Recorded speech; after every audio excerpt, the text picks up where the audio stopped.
Hello बच्चों, हम start कर रहे हैं कक्षा 12 का भौतिक विज्ञान। और अध्याय 1 में देखिए हम बात करेंगे विद्युत आवेश तथा इसके क्षेत्र की। ठीक है, कैसे विद्युत आवेश का अपना एक क्षेत्र होता है। आप सुने होंगे कि तारों के पास मत जाओ, नंगे तार जो बिजली के तार होते हैं उनके पास मत जाओ, बिजली अपने ओर खींच लेगी। तो इसके बारे में हम चर्चा करेंगे। आप मेरे नाम से वाकिफ़ हैं और आप स्लाइड पर मेरा नाम देख ही रहे हैं। यह वीडियो आप YouTube के माध्यम से देख पा रहे हैं और मैं उम्मीद करता हूं कि आप वीडियो को लाइक करेंगे और इसको अपने दोस्तों के साथ शेयर करेंगे और मेरा चैनल सब्सक्राइब करेंगे। चलिए बढ़ते हैं और हम हमारे चैप्टर की तरफ। तो ये जो हमारा टॉपिक है यह स्थिर वैद्युतिकी का टॉपिक है। स्थिर वैद्युतिकी विज्ञान का एक अध्ययन विषय है जिसमें स्थिर आवेशों के कारण पैदा होने वाली विद्युत धारा, विद्युत विभव एवं विद्युत धारिता का गणित अध्ययन किया जाता है। स्थिर आवेश की जब हम बात करते हैं तो हमें पता है कि जो इस प्रकृति में जो वस्तुएं हैं वो परमाणु से बनी हैं या परमाणु की बनी हैं। परमाणु विद्युत का उदासीन होता है क्योंकि इसमें समान आवेश के धनात्मक उक्त ऋणात्मक कण, प्रोटॉन, इलेक्ट्रॉन एवं एक उदासीन कण न्यूट्रॉन भी मौजूद होता है। अब ये प्रोटॉन और न्यूट्रॉन आपस में एक दूसरे को बैलेंस कर देते हैं और परमाणु क्या हो जाता है, जीरो हो जाता है, यानी कि वो विद्युत का उदासीन हो जाता है। उस पर कोई करंट नहीं होता, यानी कि हम किसी भी वस्तु को छुएं तो उसमें कोई करंट नहीं है, लेकिन हम उनमें करंट पैदा कर सकते हैं और इसके बारे में अब अगले टॉपिक में चर्चा करेंगे। अब देखिए, किसी भी परमाणु में प्रोटॉन नाभिक में स्थायी बना रहता है जबकि इलेक्ट्रॉन गतिशील रहता है। इलेक्ट्रॉन की यह गतिशीलता विद्युत आवेश के स्थानांतरण में भाग लेती है। अब बात करते हैं हम आवेश की खोज की। 600 ईस्वी पूर्व ग्रीस के मिलेटस के निवासी थेल्स ने देखा कि एम्बर से बने उसके जूतों से बार बार छोटी घास फूस, कागज आदि चिपक रहे हैं। ऐसा जूतों का ऊन से बने उसके ट्राउजर के आपस में छूने की वजह से हो रहा था और थेल्स ने इसे क्या नाम दिया, एम्बर। यानी कि जो उसका आकर्षण था, वो जो चिपक रहे थे एक दूसरे के कागज उसके जूतों के आगे आके, तो उस आकर्षण को उसने नाम दिया एम्बर। एम्बर शब्द का ग्रीक मतलब होता है इलेक्ट्रॉन और इस इलेक्ट्रॉन शब्द से ही इलेक्ट्रिसिटी विद्युत शब्द की उत्पत्ति हुई। घर्षण से इलेक्ट्रॉनों का मुक्त प्रवाह होता है जिसके कारण विद्युत पैदा होती है। इसे घर्षण विद्युत कहते हैं। और चलिए हम अब बात करते हैं महान अमेरिकी वैज्ञानिक बेंजामिन फ्रैंकलिन की। एक बार जब बेंजामिन अपनी युवावस्था में थे या बचपन में थे, ये तो मेरे को कंफर्म मालूम नहीं है, बट जब वहाँ क्या हुआ, पतंगबाजी की प्रतियोगिताएं आयोजित होती हैं। वैसे तो अब तो हमारे राजस्थान में जैसलमेर में भी होती हैं, बट उस टाइम बेंजामिन फ्रैंकलिन के टाइम विदेश में ऐसा होता था। तो एक बार बेंजामिन फ्रैंकलिन साहब पतंग उड़ा रहे थे, तो उस टाइम बारिश का मौसम हुआ और बिजली की गर्जना हुई। जब बिजली की गर्जना हुई तो उनकी जो पतंग थी, उसकी जो डोर थी, उसके माध्यम से उनको झटका महसूस हुआ और उन्होंने सोचा कि ये बिजली, ये जो करंट है वो वहाँ कैसे पैदा हुआ। तो फिर उन्होंने दिमाग लगाया और काफ़ी सोचा, तो उन्होंने पाया कि जो बादल हैं वो आपस में रगड़ते हैं, यानी एक दूसरे से टच होते हैं, तो उनके कारण घर्षण विद्युत पैदा होती है। तो उन्होंने पाया कि बादल हैं, ये एक बादल पॉजिटिव है, एक बादल नेगेटिव है, और इसी आधार पर हमको पता चला कि आवेश धनात्मक और ऋणात्मक होते हैं। चलिए आवेश की बात करते हैं। विद्युत आवेश, इसको हम Q के रूप में दर्शाते हैं। पदार्थ का वह भौतिक मूल गुण जिसके कारण उसमें विद्युत एवं चुंबकीय क्षेत्र पैदा होता है। ठीक है, आवेश दो प्रकार के होते हैं, धनात्मक आवेश और ऋणात्मक आवेश।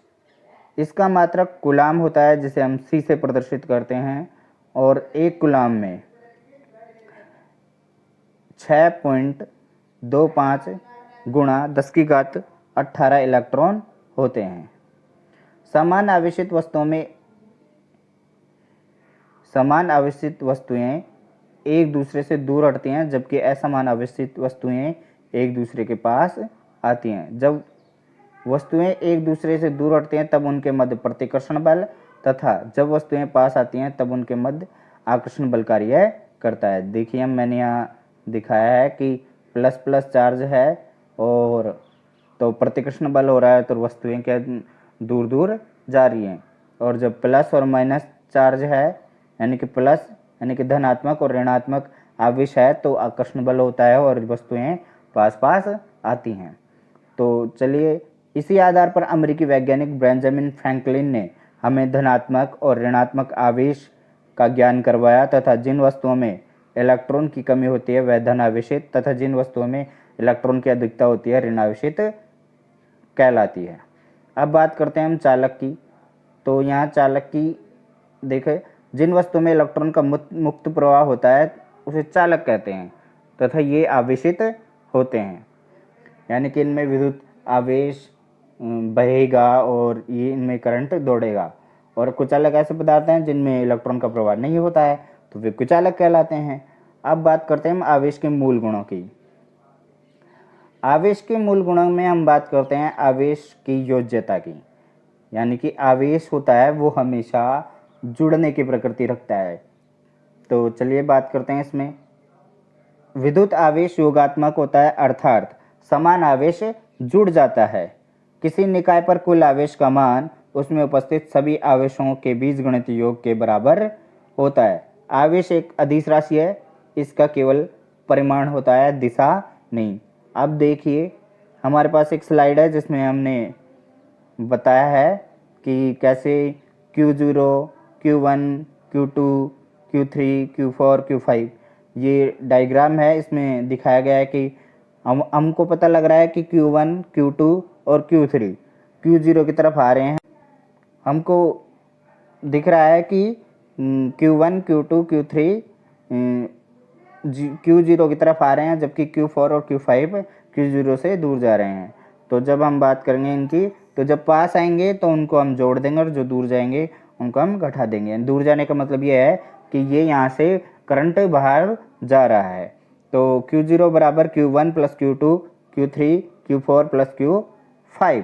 तो हम बात करेंगे, इनके मान रख दिए हमने, तो हमको पता चला कि इसका Q0 का मान आया 4 कूलम। अब दूसरा है इसका आवेश की निश्चयता। किसी वस्तु का आवेश प्राकृतिक रूप से नहीं बदलता, चाहे वस्तु गतिमान ही क्यों नहीं हो, अर्थात वस्तु का आवेश की मात्रा और उसकी प्रकृति कभी नहीं बदलती है। अगला है आवेश संरक्षण। तो किसी निकाय का कुल आवेश हमेशा संरक्षित रहता है, अर्थात न तो आवेश पैदा किया जा सकता है न ही नष्ट किया जा सकता है, केवल एक वस्तु से दूसरी वस्तु पर स्थानांतरित किया जा सकता है। आवेश संरक्षण का यह नियम हमें बेंजामिन फ्रैंकलिन साहब ने ही बताया था, तो ये आप नोट कर लीजिएगा। आवेश का क्वांटमीकरण। आवेश की प्रकृति क्वांटम प्रकृति होती है, अर्थात आवेश का मान इलेक्ट्रॉन के आवेश के मान का पूर्ण गुणज होता है, अर्थात किसी वस्तु में आवेश का वितरण एक क्वांटम या उसके गुणज के रूप में होता है, यही आवेश का क्वांटमीकरण कहलाता है। एक क्वांटम एक इलेक्ट्रॉन आवेश के मान के बराबर होता है। E बराबर 1.602192 गुणा 10⁻⁻19 कूलाम। तो हम बात करते हैं कि एक कूलाम में कितने इलेक्ट्रॉन होंगे। तो हम देखते हैं इसमें, तो हमें मालूम होता है 6.25 गुणा 10⁻18 इलेक्ट्रॉन। अब हम बात करते हैं कूलाम नियम की। कूलाम नियम, इस नियम के अनुसार दो स्थिर आवेशों के मध्य पैदा होने वाला आकर्षण एवं प्रतिकर्षण बल उन दोनों आवेशों Q1 Q2 के गुणनफल के समानुपाती तथा उनके मध्य दूरी r के वर्ग के व्युत्क्रमानुपाती होता है। तो हमें दो समीकरण मिलते हैं। तो पहला है F समानुपाती Q1 Q2, ठीक है, और दूसरा समीकरण है F व्युत्क्रमानुपाती 1/r²। और ये आगे चलकर कुछ का F बराबर K Q1 Q2 upon r²। K एक नियतांक है जिसका मान 1/4 पाई एप्सिलॉन 0 होता है। K का मान 9 × 10⁹ newton metre square upon coulomb square होता है। और हम देखते हैं जब Q1 और Q2 1 कूलम और R 1 मीटर लें तो हमें पता लगता है कि पैदा होने वाला आकर्षण और प्रतिकर्षण बल 9 × 10⁹ न्यूटन होता है। तो कूलम नियम के अनुसार एक कूलम की परिभाषा, एक कूलम वह आवेश है जो 1 मीटर दूरी पर रखे इसी परिमाण के किसी अन्य सजातीय आवेश को 9 × 10⁹ न्यूटन बल से प्रतिकर्षित कर दे।